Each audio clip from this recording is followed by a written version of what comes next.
গাড়িটার সাথে কথা বলছেন না? হ্যাঁ কথা বলছি, ওই দেখো এই গাড়িটা মারবে। মোটরসাইকেলের ভাগ্য। ফের জাতীয় সড়কে দুর্ঘটনায় বলি ২। এই ঘটনার এক্সক্লুসিভ খক্ত ফুটেজ দেখুন। পথ দুর্ঘটনায় মৃত্যু হল ২ ব্যক্তির। ঘটনাটি ঘটে আজ ভোরে নদিয়ার শান্তিপুর থানার ১-২ নম্বর জাতীয় সড়কের ফুলিয়া বাসস্ট্যান্ড। সূত্রের খবর, একজন বাস ধরার জন্য অপেক্ষায় ছিলেন এবং অপরজন সকালে মর্নিং ওয়াক করতে বেরিয়েছিলেন। সে সময় নিয়ন্ত্রণ হারিয়ে তাদের দুজনকে ধাক্কা মারলে ঘটনাস্থলেই মৃত্যু হয় ওই ২ ব্যক্তির। জানা যায় মৃত একজনের নাম সুরজিৎ ঘোষ, বাড়ি ফুলিয়া বুইচাঘোষ পাড়া এলাকান, এবং অপর ওই ব্যক্তির নাম পরিচয় এখনও জানা যায়নি। ঘটনার খবর পেয়ে ঘটনা চলে আসে ফুলিয়া পুলিশ ক্যাম্পের পুলিশ প্রশাসন ও শান্তিপুর থানার পুলিশ। মৃতদেহ দুটি উদ্ধার করে নিয়ে যায় পুলিশ। সূত্রের খবর, রানাঘাটের দিক থেকে কৃষ্ণনগরের দিকে যাচ্ছিল একটি ৪ চাকা পিকআপ ভ্যান। সেই সময় ফুলিয়া বাস স্ট্যান্ডে নিয়ন্ত্রণ হারিয়ে রাস্তার উপরে দাঁড়িয়ে থাকা এক বাসযাত্রী ও অপর এক ব্যক্তিকে পিষে দিয়ে চলে যায়। গাড়ির খোঁজে তল্লাশি শুরু করেছে পুলিশ প্রশাসন। হয়েছে ঘটনা?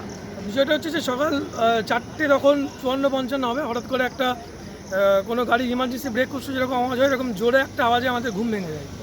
ঘুম ভেঙে যাওয়ার পর আমরা বাইরে বেরিয়ে এসে দেখি 2জন মানুষের লাশ পড়ে আছে এবং এখানে অন্য কোনো লোককে দেখিনি। প্রথমে আমি এসে দেখি যে 2জন মানুষের ডেড বডি মানে লাশ এখানে পড়ে আছে এবং গাড়ির একটা চাকার দাগ দেখি। তারপরে 4:58 নাগাদ আমি ফাঁড়িতে ফোন করি, পুলিশ আসে।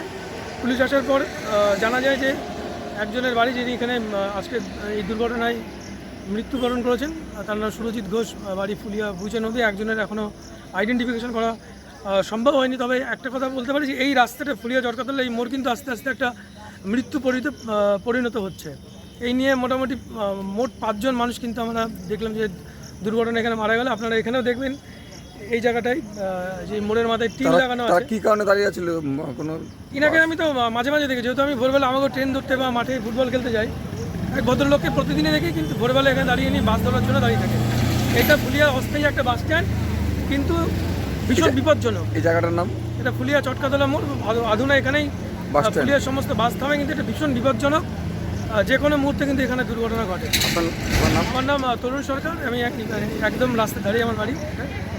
ঘটনা বলতে আমরা তো সকালে কিছু জানি না, আমি ঘুমের তোটে আমি যাচ্ছিলাম মাছের আড়তে, এখানে এসে দেখছি 2জন মারা গেছে। এটা আমি আবার দেখি আমাদের দাদা, হ্যাঁ আমাদের পাশের বাড়ি, তার একটা লোককে চেনা যাচ্ছে না, কিন্তু বিরাজ করছিল উনি। ঠিক আছে, কোন জায়গাটা অ্যাক্সিডেন্টটা হয়েছে? এটা হয়েছে হচ্ছে একদম মানে বীরেন বাসার বাড়ি ঢুকতে ওই নারীকুটিরের সামনে। ঠিক আছে, হ্যাঁ।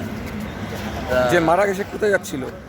একজন যাচ্ছিল ঘি ব্যবসা করে, আর একজন হচ্ছে বিরাজ করছিল। তা তার মানে ওনাকে চেনা যাচ্ছে না, কিন্তু উনি এই লোকালের বাড়ি হয়তো, তার বাড়ির কটা নাগাদ হয়েছে জানতে পেরেছেন কিছু? এটা হওয়ার মোটামুটি 1 ঘন্টা হয়ে গেল। আপনার নাম? আমার নাম মধু ঘোষ। আপনার কে হয়? আমার ওটা পুলিশ ছেলে। ঠিক আছে।